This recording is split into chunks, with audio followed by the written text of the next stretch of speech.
All right, let's flip over to digital assets now. We're seeing green on the screen for most of the cryptocurrencies there, with Bitcoin there holding up 2% higher. Ethereum trying to make a run back to $2,000. Maybe it can, reclaim that at some point. But it's green on the screen right there for digital assets. Maybe risk on sentiments right now. Let's get some of the headlines. See, Nigerians have introduced a 1% withholding tax on cryptocurrency transactions processed through digital asset exchanges as part of new virtual asset tax guidelines. So let's look at some of those guidelines.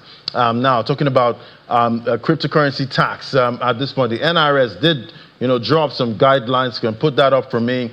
You see the first one there, mandatory tax registration for virtual asset operators, reporting of crypto transactions to the tax authority, proper record keeping for all virtual asset activities, standardized market value valuation of digital assets, taxation of profits and gains from cryptocurrency and other virtual assets under the Nigeria Tax Act 2025. Let's bring in Olumide Additional now, financial market analyst. Hello, Olumide. Hello, Adi. It's great to be on your show. Great to have you. So it's finally upon us at this point. Crypto taxes are here. We have guidelines at this point. How's the crypto community reacting to this? Of course, it came as a shocker in spite of the fact that we understand that the President Tinubu's administration is all out to amplify revenue, particularly from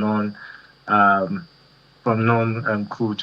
And we understand the role that taxes play in terms of infrastructure development and social security. However, you need to look at both cases. So first of all, the federal government's argument is simple.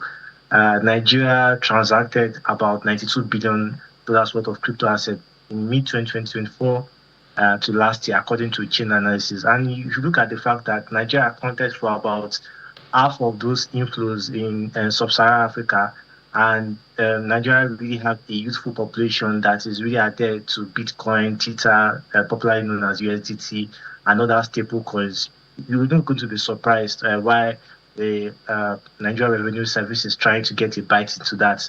But the issue is that it also creates a problem in the space where you're trying to grow an economy where unemployment is at the highest level, and also economic consumption has moderated deeply based on the fact that the consumption power of the average Nigerian has dropped despite macro improvements. So what this means is that, we have few registered crypto exchanges in Nigeria that really implement this policy. And surprisingly, most of the crypto exchanges Nigerians use are not regulated. So they are giving incentives for those that are not regulated to take more market share.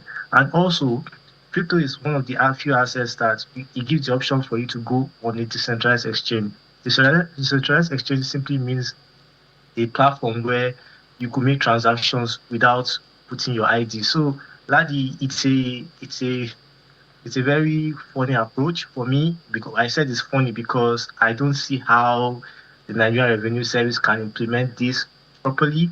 I felt that they should have done a stakeholder conference like the way the Security Exchange Commission has done in terms of regulating crypto assets. I think for me, it's going to just add in Nigerian youths, and the compliance will be very low.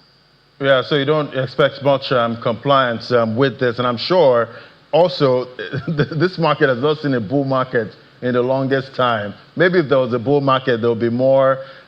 Maybe we might see more compliance. Maybe if they've made some profit, at this point. But that aside, so these are the guidelines at this point. What do you think can work here? Or can help, for compliance? I don't even think it's because we're not in the bull market. Because if you look at transactions, Nigerians are really increasingly using stable coins, like the USDT, and these assets are because of the free access to foreign exchange. The issue here is that how do you define because if you look at some of the rules, you are not taxed when you transfer to yourself. So, for example, if I use a non-custodial wallet, how does the Nigerian Revenue Service understand that that's my own. And you also need to look at the population, the participants in the Nigerian ecosystem. How many Nigerians use Nigerian regulated crypto exchanges? The latest data shows that the major players in the crypto space are not regulated by the Securities Exchange Commission of Nigeria. That is an issue. So we have a legality problem, we have compliance problem, we have the reach problem, and I feel that the federal government has created some form of bad optics around this because, if you understand the fact that the dynamics has been changing towards innovation, where a lot of people are using stable coins to create new technology, and we're seeing that in the fintech space. That might really erode those gains and push them to friendlier countries like Ghana or South Africa. All right, definitely these are guidelines. I guess you try and track your compliance and how they're going to, execute this. But, going forward, what advice would you have for, traders, at this point with guidelines like this? Definitely, it's advisable to stick with the law.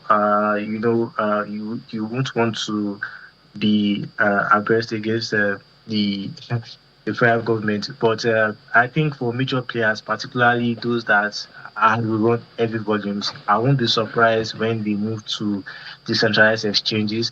I also feel that investment in that sector will be capped because of the fact that investors will try to see the upsides of their returns around that. But basically, I think the space is evolving. I don't think this is the last of it. I think the Nigerian Revenue Service might update in future when they see the back and forth. I think we have a government that might that show they listen to people. So I expect that there will be an update on this rollout.